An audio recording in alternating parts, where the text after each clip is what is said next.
you know, there is a moment for something libertarian, for classical liberalism to somehow come back. Absolutely. That moment exists, even though, you know, we haven't had anything like this for, you know, a long time, and it's been sort of, you know, you've had elements of it, but I want to have a mixture of some, you know, theory and some kind of, you know, ideological background, and, you know, the analysis of current affairs. You have to go back to sound money. You have to go back to the roots. You know, that's not to the old good days, but to the roots. Unlike, you know, years of the Cold War, you know, there's a sense of inevitability. Look at Warren Buffett. The 19th century, the year of Great Britain. The 20th century, year of the United States. 21st will be China. I mean, this, you know, Warren Buffett telling people, that's it. Nice. And invest accordingly. So, yes, you have the richest man in this country predicting its fall. The other thing I think is sort of problematic, at least, about Buffett is that, you know, he's become the richest man in America by avoiding technology altogether. And so it's always technology. Being proud sort of that. Being proud of it. Not doing. So, you know, would you rather invest in a spaceship company that goes to Mars, or would you rather invest in a Mars candy bar? And, you know, in the year 2200, when people live on Mars, they'll still be eating Mars candy bars. Spaceship companies will come and go, so you only invest in candy bars.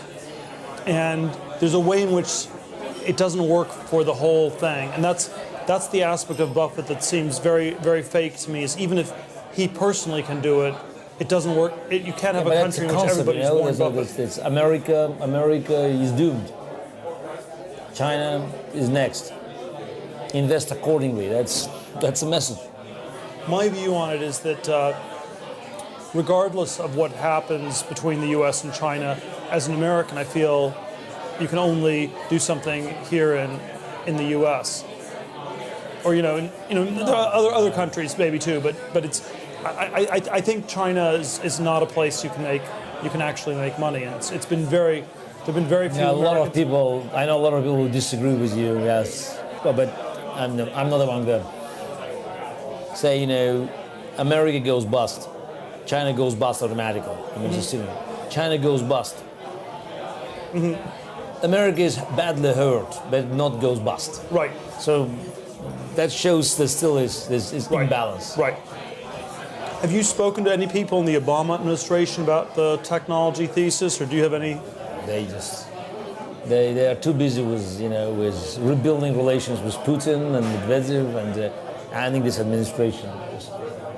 Why do you think it's been so disappointing? Or? I don't know. It just has been. I think it has been, and I also think it's Obama. He's just community organizer. He's not the leader. He can deliver a great speech. I don't think he can govern.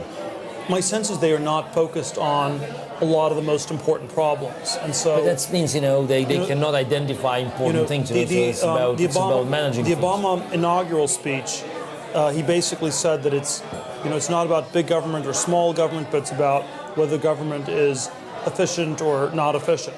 And I think there's a lot of truth to that. And if you define technology is doing more with less. And instead you have this debate about you do more with more, which is the stimulus printing money approach, or you do less with less, which is the austerity sort of, Angela Merkel in Germany and the Cameron government in Britain approach. Yeah, but this administration, I think it doesn't share the same concept, more with less. Thank you very much. My most pessimistic views are probably about how the nuclear weapons are still slowly proliferating, generally contained, but slowly more and more countries are getting the technology. And if you had even a single nuclear weapon go off at this point, I think it would change things tremendously for the worse. It probably gets very underestimated until it actually happens. We are dealing with countries that do not share the same values of human life. For us to lose, one soldier is really a problem. I mean, for American president to leave few hundred soldiers. That might be. The Bin Laden line was, "We will win because we value death more than you value life."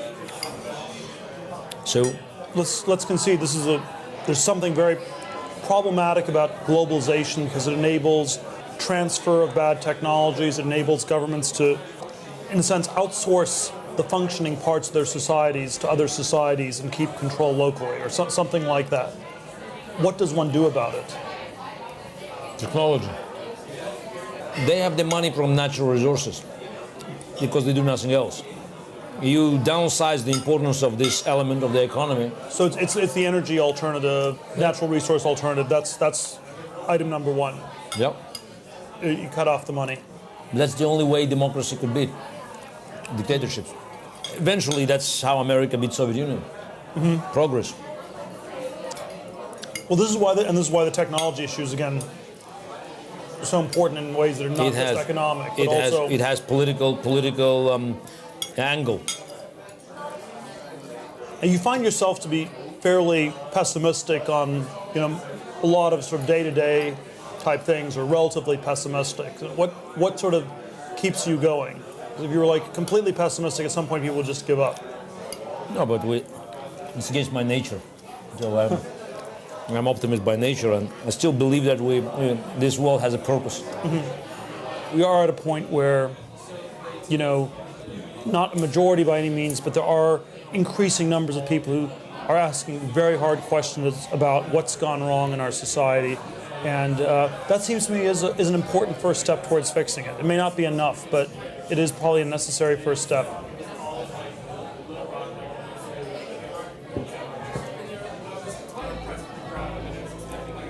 Yeah, a lot of people will keep asking questions, and there will be very few to provide answers.